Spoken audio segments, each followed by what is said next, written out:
we have the spinal column, and right on top of the spinal column in the back is the pineal gland. Okay, now this is the gland that produces dimethyltryptamine, DMT, and this is one of the most powerful psychedelics on the planet. Now, this is a very small gland, isn't it? Yep. Yes, it's very small. Now, this gland sits right in the very top of the spinal column, pointing backwards. Now, if you think of, those Russian dolls that it looks like an egg, and you pop it open, and there's something inside, and you pop that open, there's another one inside. Exactly. Right. Yeah. So if you think of the brain like 4 of those little dolls, the very smallest one on the inside is the pineal gland, and the second one that encapsulates that, if you look at it in anatomy of the brain, this is the reptilian brain. This is one of the primitive brains of beings on this planet. And if you take and you encapsulate that around by another area, another one of the dolls, then this is the mammalian brain, a more advanced brain, more parts, more pieces, a bigger, more advanced thing. If you take the final one, put it over the top, the biggest brain, then you're looking at the human brain. So all of these stages in evolutionary process in different additional parts of the brain boil down to one common denominator, which is the pineal gland atop the spinal column. Well, absolutely, and it also makes you wonder what kind of a brain is next after the human brain. Well, and that's the thing, and that's what I'm saying, is that mankind is, our bodies, our brains, are highly advanced. We are way advanced beyond our own capabilities. In fact, I think that the brain is dumbed down. In fact, we know that the brain is dumbed down. It's dumbed down through conditioning. Oh, I agree with that. I think one's brain, if we really used it, is probably better than almost any computer that has been made today. That's right. Now, why is that? If you look at the brain when we're formed in the womb, of course we have the spinal column forming and the pineal gland.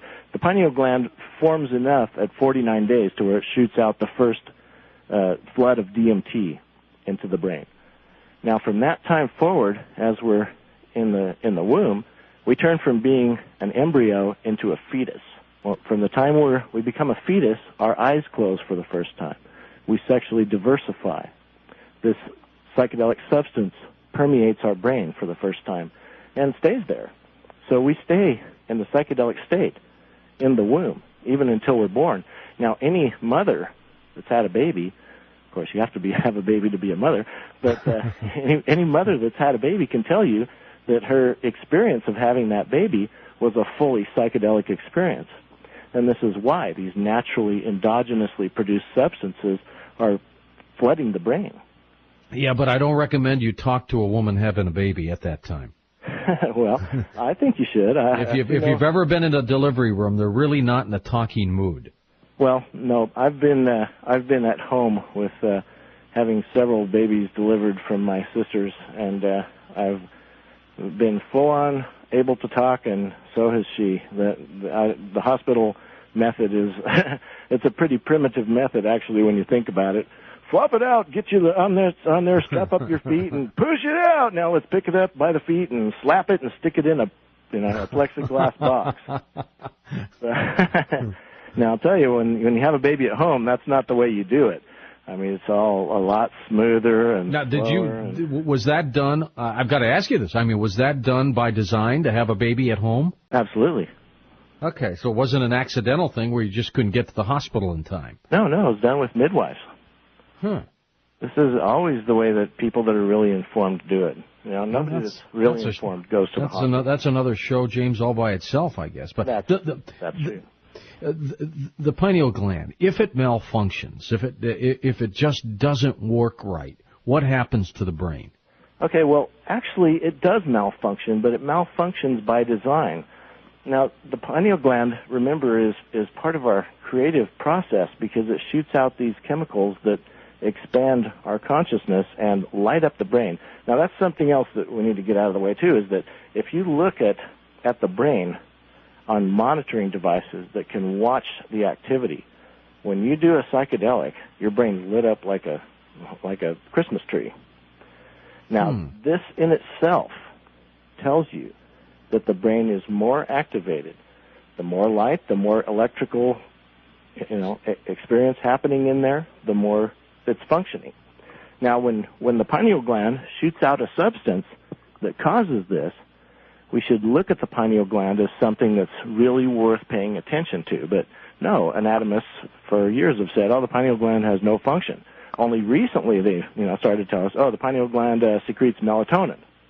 And there was this big melatonin craze a few years ago. Oh, yeah, exactly. Yeah. Well, now the current research, which is like the stuff that Rick Strassman did at the University of New Mexico, where they did experiments with dimethyltryptamine and people in out-of-body experiences and near-death experiences and alien abduction contact experiences, when we realized that the intentional ingestion of this substance causes the same type of experiences that people have when they're abducted, now we can start to see a bridge between this chemical and these experiences. Okay, and I want to talk to you about that. But when they experience their astral projections under this induced state, is it an actual, real projection, or is it created in the mind and maybe like a dream? Okay, now that's a good question, because what we're looking at here is we're looking at something that we really cannot understand. It's emerging.